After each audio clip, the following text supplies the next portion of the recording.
Sheba Lishika is a child of a politician. She spent most of her childhood in Lusaka, but also moving was part of her family's lifestyle.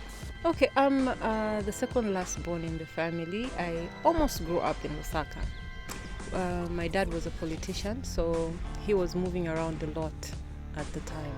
So we stayed in Luansha, Mufulira, Ndola, Kitwe, Kasama, and finally in 1991 we came to Lusaka. I did my secondary school at Kablunga Girls, primary school at Jacaranda Basic School. So during school, I had a hobby of reciting hip-hop songs. And in our adventures, doing variety shows in schools, we got selected at Movie TV to do a campaign on Virgin Power, Virgin Pride. So we did a song called Priorities, which was written by Keith Mutale. By the time we were finishing school, both my parents had passed away and there was no funds to go to college. So one of the organizations that had sponsored the priority videos, that had worked with the organizations then, they sought me out and we did some trainings and I started doing peer education and sensitization in communities. From there on, from the music, I moved to sensitization, community work, and somehow I did a diploma in sociology, a degree in sociology again, and I became passionate about community work after that. She was a familiar face on championing the message of Virgin Power, Virgin Pride in the 90s. Today, she is a wife, mother, and author. They were. Okay, my mom was actually a businesswoman, and my dad was a politician. So I grew up on stories of how he was involved in the freedom fight and stories of how he would organize young people to riot against the colonial government. So that heavily influenced my kind of power to the people. And almost all my work involves around liberation, in some kind of liberation, emotional liberation and stuff like that. I remember one time, at the time, it was rare to find girls doing hip hop. So I went for this show where I was the only female MC doing hip hop, and I was nervous at the time, and I told my dad, I was talking to him on the phone and I was telling him, I'm the only female, I'm scared, I'm not going to do anything. And he said, just do what you can. And this is a guy who listens to Bob Marley, Peter Tosh. He has no idea what hip hop is. So I think they did play a role in the themes of my messaging. She has always loved to help others. This birthed her love for sociology and sacrificing in terms of helping others, especially those less fortunate. Like I said before, when I was growing up, I grew up in a very big family. I was the second last born, and I had several older siblings.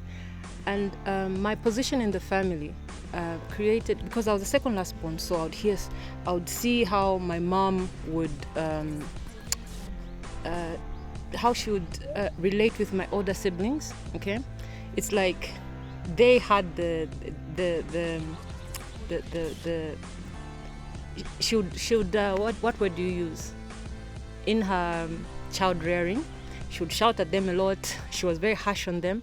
So those of us who were at the end of the line, we didn't get shouted at too much. We were very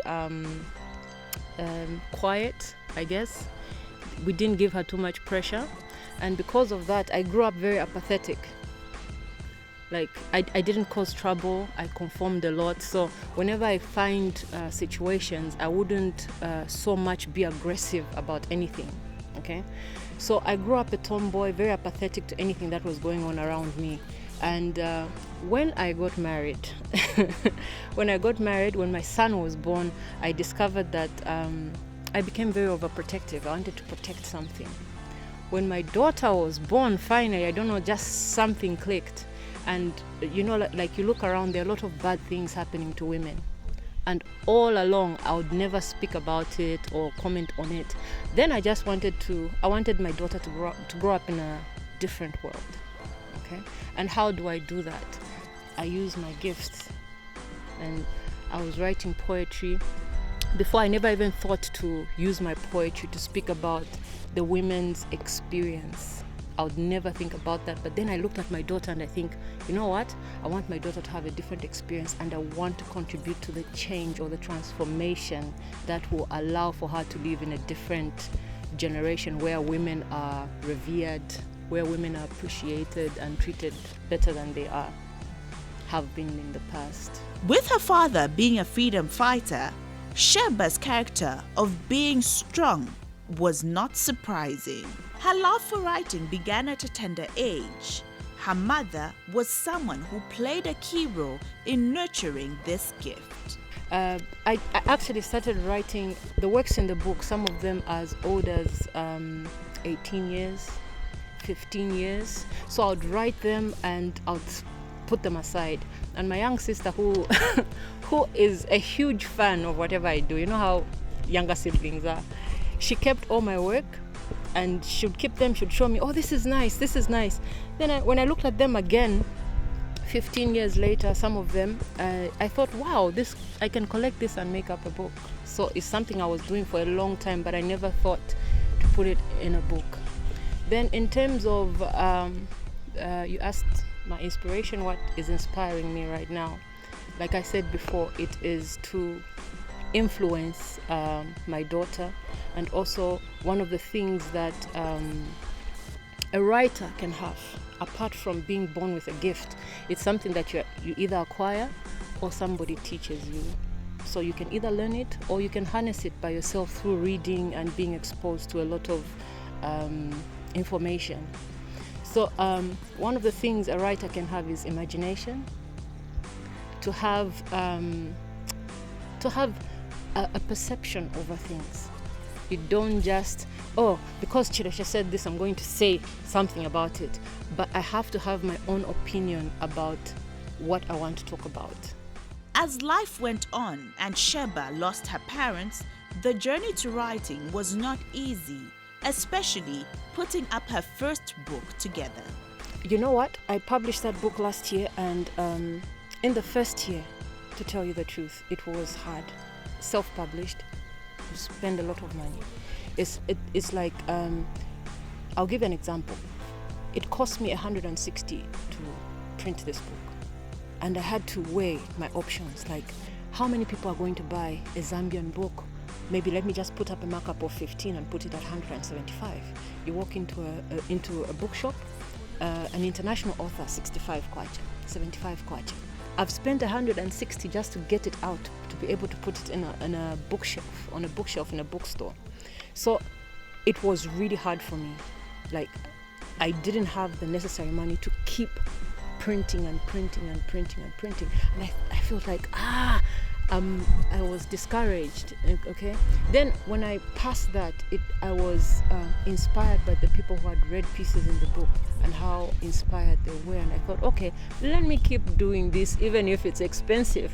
Maybe I need other sources of income to support this so that I'm able to get the dream going. Sheba believes that women in writing are on the road to growth. All they need is the necessary support. And in fact, I read a book that was written in 1987. I can't remember the name of the writer, but the book was Behind Closed Doors. And the writer wrote on a female that was raped from 1980s, this book. And over the years, I've met writers like Nora Mumba. I've met Malia Sililo, who is one of the chief writers on Zuva. So you find that there have been female writers. To speak about why the circle is so small, perhaps maybe we're not given the loudest platform. For example, music is everywhere. You have Mampi, JK, they're famous everywhere, but you will not find someone who knows Malia Sililo or Nora Mumba in Kasama, in Luapula.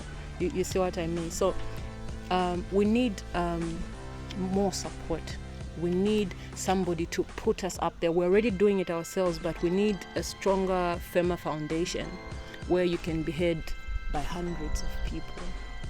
Woman, a collection of poems and stories, is her first book. It speaks about things affecting women.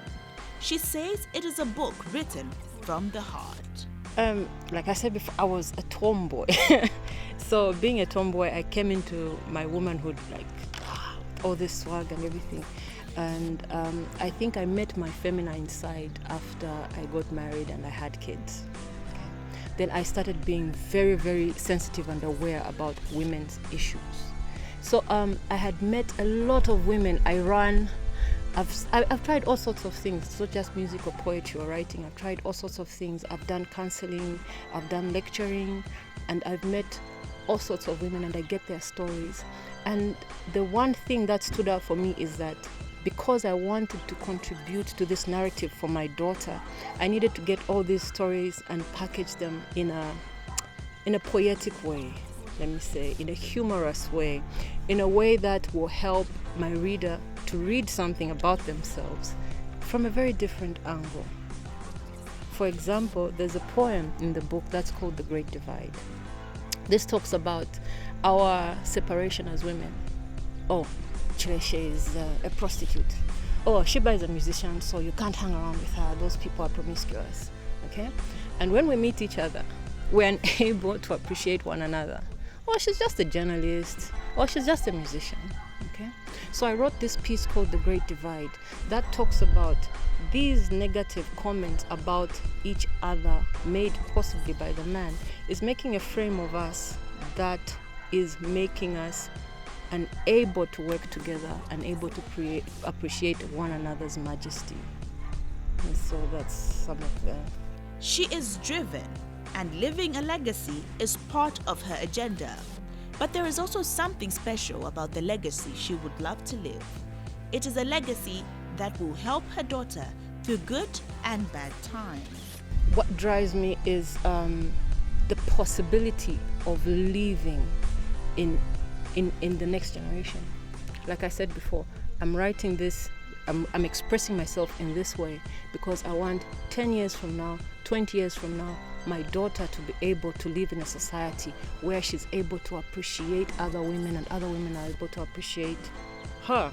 And the best thing about this this vision of mine is that when I've written something in the book, if my daughter goes astray in any other way, someone will come and tell her, because it's a book that's supposed to reach many people. Someone will come and tell her that, you know what, your mother didn't believe in this. Or she'll be in a position to influence other women. So that means that the voice that I've expressed in my book will be able to exist even after I'm long gone. I'll be able to still contribute. Sheba believes in nurturing children's talents. This may be difficult, but she is on the road to managing it. But how does she balance her busy schedule and parenting? That's something I'm going through personally. It's an experience that I'm encountering both as a parent and as a woman. On one side, you need to make your money, okay? On the other side, you need to be present for your children. Okay? So most of the time, you find that mothers are out there working. By the time you're coming home, your kids are sleeping. How do you nurture them? You see that? So to be able to nurture your children, you have to be present in their lives all the time. Sometimes to the point where some women would even sacrifice their own careers just so that they could nurture their children. So how that can be done right now for the 21st century woman, I think, is that we need to create a balance. You can never be too tired for your children. You can never just say, oh, I'm dealing with my own issues, I can't deal with yours, because that's what has been there in the past. So we just need to create a balance where, okay, you do your thing, make your money, and still come back home and nurture your children. She attributes her success to a strong support system. Her husband has continued to be a strong support, complementing her in every field, including writing. maali njebele Sheba okasanga omwami wobe ukebe kyalo kyonsa timukashana onsalile olo maali njebele Sheba oletekanya bakolomekisi bakufulunganya nomba ndeteka omutima kwakimendo okantemo uyo okantemo fyonse bongo n'oyo mubiri tukali omufwano babiri tukalabe kuno bufu. Thing is that I met him when I was Queen Sheba, the rapper. So how he has influenced me in the sense that we are so different. He is very outgoing. He is an extrovert. I'm an introvert. I always want to, the funny thing is that when you're a hip hop artist or a musician or a public person, most people will perceive you as, oh, you're fast, you want to talk, you want to hang around, you want to be in the public places. But then when you meet the rest of us who are introverts, you'll find that, oh, you just want to be at home, read a book, be in a quiet meditative space. But when I met my husband, he brought me out, because he's the kind of guy who will ensure that you are speaking, that you're expressing yourself. So for me, like right now, the person that I am, I thank God because I met somebody like him who is the opposite, and he brought out, I think, the best in me in a way. Yeah. Hard. Even for me, it's really hard. Like it's just crazy. There are times when I feel like I need to be doing something and help my husband more. The income is not enough and everything. But then when I'm doing these jobs that I have 2 hours of lecturing, it helps me to make my money and still spend the rest of the day with my kids. It's not the easiest, because I look at women who work 6 to 6 jobs and I don't know how they manage. Sheba has been motivated to take on the world. She has many goals for the future. When she's not writing, she's taking care of her physical well-being. I ensure that I have an exercise program. I run. That's fun for me. I don't know about the rest of the world. So I run for about 2 hours a day. Then I run with some ladies. When we're done, we go to watch movies. We have lunch. We have a drink or two here and there, and that's about it. And I watch movies. A lot of anime, a lot of Korean romantic dramas. In a few years' time, she sees more female authors in Zambia emerging and putting Zambia on the world map.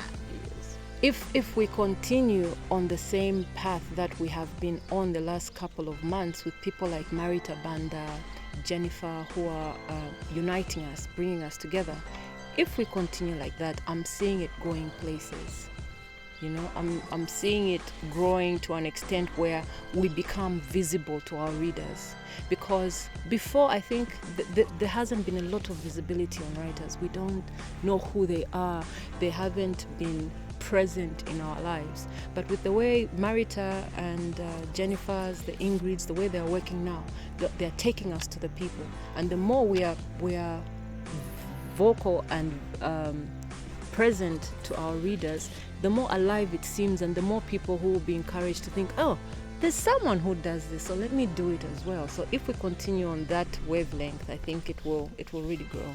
Her biggest achievement takes her back to the hurdles she overcame throughout her life journey. Wow. A lot. I think I count all of them. Like I said before, when I was in grade 12, my parents had passed away. So I didn't even think that I would have an education. I didn't. I think after finishing school, that was 2000. If you asked me in 2002, I'll tell you that I am not going to school. I don't have a future. So I went ahead and had several certificates, a diploma, a degree. That's an achievement for me. The book, I never thought I'd be able to write a book. That's a big achievement. So I count every successful stage I've passed as a great achievement. I have to count all of them. To young people, she says, look out for dream killers. No dream is too big or too small. The goal is to start achieving your dream. A lot of Christians, believers, they use this statement whenever you are in trouble. They say, the devil is a liar, punch the devil. In the same kind of way, for the young person out there who's listening and they want to be inspired, they want to move on with their lives, I would encourage them to say that, you know what, your situation is the liar. If it's not the liar, then your situation is the devil, because your situation makes you think that you cannot get out, you cannot grow, you cannot achieve anything. And situations such as your parents are dead, or your parents are not employed and they do not have enough money to take you to school, or somebody's hurting you, backstabbing you and betraying you, you feel aggrieved and you just want to stay in a cocoon and be depressed and be sad. Whatever the situation is, you need to realize that you won't get out of that situation until you make that one step to move forward. Because a great opportunity will not find you stuck there. It will not. And the biggest fear, more than you should fear the people. I remember one time, can I share an experience? Yes. I remember after school, that's when a lot of hip hop artists were coming out. And because we had no finances at home, I had to work in a shop for about 2 years. I was a shop assistant. I was working and working as a musician in the evening. So I met this peer, same age, and he was doing well in music, and he's like, Munasira. And I was like, yeah, you feel so bad. And I think a lot of young people feel like that, like, oh, I am finished, I am not going to go anywhere in my life. Okay, the biggest fear that a person in that situation is not for fearing the person who has told you that you are finished, or the person who has hurt you, or the lack of funds. That's not the biggest fear. The biggest fear is, you know what if God has given me 30 more years? Am I going to be down for 30 years? Think about that. Am I going to be stuck in this situation? Gray hairs come out, little nieces and nephews are born, and you're still stuck. That's your biggest fear. That's your biggest motivation to move. If there's somebody who can help you even with a 20 kwacha, 50 kwacha, to get transport, to get into town and look for a job, move. Don't get stuck. Sheba, or Queen Sheba, as she is called by her peers, is living her dream one day at a time. Yes. Yes, I think I am. When I was 6 years old, I think I have had different dreams at different ages in my life. When I was 6 years old, my sisters were bullies. They were heroes, and they've inspired me so much in my life. We had a wedding in the family. One of my aunties was getting married, and I wore my shoes the wrong way. I think I was about 5 or 6. And they laughed at me. You know what laughing is? Like, they were crying, laughing. And my dream then was, I just want to be able to put on shoes. And I remember that so clearly. When I was about 16, my dream was just to have an album out, So at each stage, and right now, my dream has been what we spoke of before, to be able to balance doing work and being there for my kids, because my son is 10 and my daughter is 7, and I'm not going to get these years back. So I've been blessed with opportunities where I can work for 2 hours in a day, I get paid, and still come back home and be with my kids without them having this thing that, oh, my mom is not there. I'll pick them up from school and I'll be with them the whole night, the whole afternoon, the whole weekend, take them for activities, and still write my book, still be able to compose lyrics. And yeah, so I am living my dream, I think. When the nest is empty, I just want to travel around the world. I don't know. I just, that's a different stage of, life.